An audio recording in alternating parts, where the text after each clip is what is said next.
May ilang mga benepisyo sa kalusugan ng pagkain ng bawang. Mayaman sa nutrisyon, ang bawang ay mayaman sa bitamina C, bitamina B6, magnesyo, at mga antioxidant tulad ng allicin.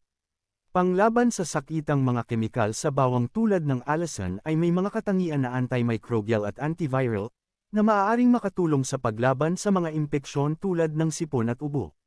Pandalaga sa puso. Ang bawang ay maaaring makatulong sa pagpapababa ng kolesterol at blood pressure, na maaaring makabuti sa kalusugan ng puso at makatulong sa pagpapababa ng panganib ng mga sakit sa puso. Pampalakas ng sistema ng immune. Ang bitamina C at iba pang mga nutrient na matatagpuan sa bawang ay maaaring makatulong sa pagpapalakas ng sistema ng immune ng katawan.